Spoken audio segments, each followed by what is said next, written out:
Di saat punya perasaan seperti itu, bisa mengingatkan teman kita untuk bisa kembali dan minimal sholat lah, jangan ditinggal dan jadi nggak jauh dari Tuhan gitu. Di saat mereka punya masalah, di saat mereka stres, di saat mereka ngerasa bahwa hidup ini nggak adil, terus aku tanya apa pelampiasannya dan kembali nggak ke Allah atau sholat nggak gitu. Aku nggak menghakimi, tapi aku hanya menanyakan, dan jawabannya mereka kebanyakan kayak aku malu buat datang ke Allah gitu, aku malu buat sholat, kayaknya banyak dosanya, tapi masa tiba-tiba minta gitu. Pada akhirnya mereka banyak yang jadinya nggak sholat atau malah jadinya jauh dari Tuhan gitu.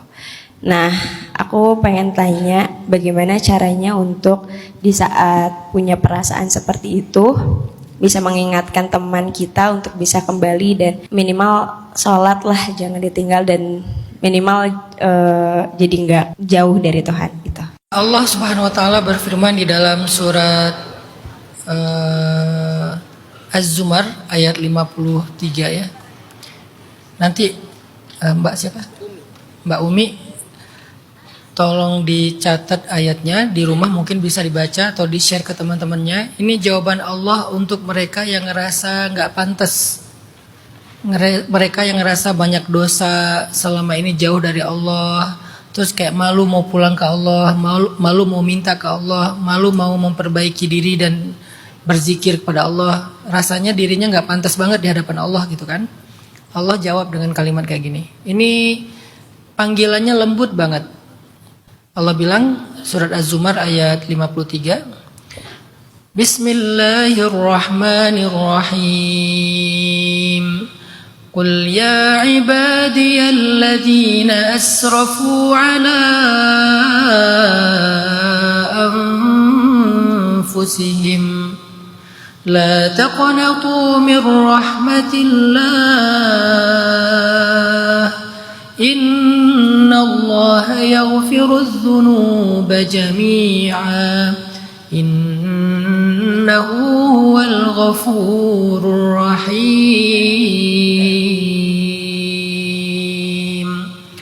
Wa anibu ila rabbikum wa aslimu lahu min qabli an ya'tiyakumul 'adzabu thumma la tunsarun. Shadaqallahul azim. Qul, wahai Muhammad, sampaikan kepada mereka.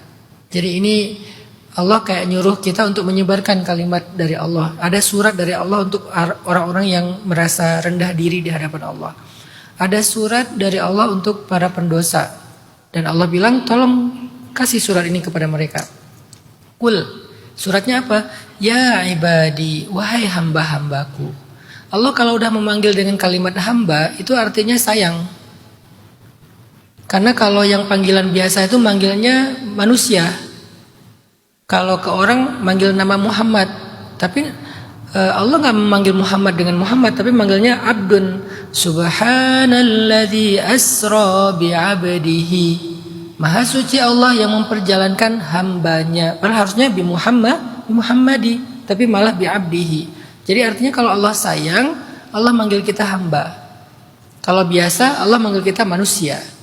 Jadi di sini Allah lagi sayang, sehingga Allah manggil ya ibadi, wahai hamba-hambaku, alladzina asrafu ala anfusihim, yang banyak banget dosanya sampai melampaui batas diri mereka sendiri. Melampaui batas artinya dosanya tuh banyak banget.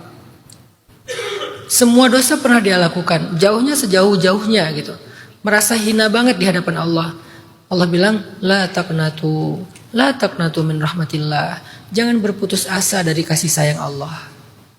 Allah sayang kok sama kamu. Maksudnya kayak gitu. Kepada orang yang berdosa, kemudian Allah bilang, aku sayang kok sama kamu. Aku gak pernah menghinakan kamu. Aku gak pernah memandang kamu rendah. Aku sayang sama kamu. Makanya aku panggil, ya ibadi, wahai hamba-hambaku, alladzina asrafu ala anfusihim, yang udah banyak dosa, la taqnatu, jangan nyerah, jangan berputus asa. Arti berputus asa di sini tuh kayak udahlah kayaknya aku udah tanggung, udah terlalu jauh, udah terlalu buruk, udah terlalu hina, kayaknya udah nggak pantas lagi pulang ke Allah. Allah bilang jangan, itu putus asa, jangan nyerah dulu dari rahmat Allah, dari kasih sayang Allah. Artinya kalau kamu butuh kasih sayang aku kasih kok. Aku sayang kok sama kamu, nggak perlu kamu merasa rendah seolah-olah nggak pantas dapat kasih sayang aku gitu kata Allah. Innallaha, sesungguhnya Allah yaghfiruz dzunuba jami'a, mengampuni dosa semuanya. Ini paling good newsnya nih, mengampuni dosa semuanya. Artinya kalau kamu datang dengan membawa dosa yang memenuhi langit dan bumi, aku ampuni semua dosa kamu. Gak usah berkecil hati. Mungkin manusia ada yang merendahkan kamu, menghina kamu, memandang kamu secara nggak keren gitu. Itu pandangan manusia. Tapi di pandangan aku kata Allah, aku ampuni semua dosa kamu. Kalau udah diampuni, maka status dia kayak orang yang nggak pernah berbuat dosa. Makanya kata Nabi, orang yang bertaubat dari dosa seperti orang yang tidak pernah berbuat dosa. Semulia itu kita di mata Allah, teman-teman. Seperti nggak bikin dosa, coba kayak orang suci. Tiba-tiba ketika kita datang kepada Allah, bertaubat, istighfar, menyesali dosa-dosa kita di masa lalu yang menggunung itu, di mata Allah dalam detik itu juga kita menjadi seperti orang suci, seolah-olah nggak pernah berbuat dosa. Serahmat itu, sesayang itu Allah sama kita. Innahu huwal ghafurur rahim. Dia itu maha pengampun dan sangat maha penyayang. Arti sangat maha penyayang, dia sayang banget sama kalian.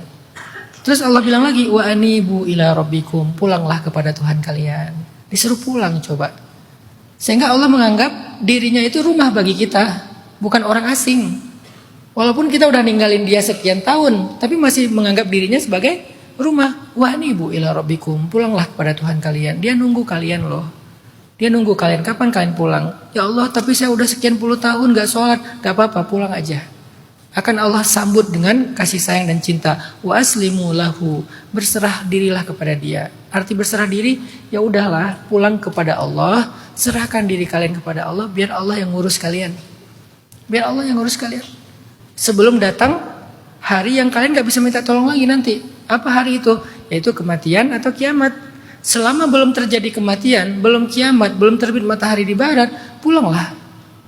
Jadi kalau kita masih hidup, pulanglah. Selama kita masih hidup, pulanglah. Selama belum nyawa kita di sini. Kalau udah nyawa kita di sini, nggak bisa pulang lagi nanti.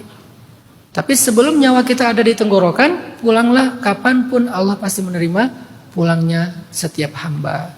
Itu jawaban untuk kita semuanya, termasuk saya yang kadang merasa nggak pantas karena saking banyaknya dosa. Dan cuman kita yang tahu aib-aib kita setelah Allah Subhanahu Wa Taala.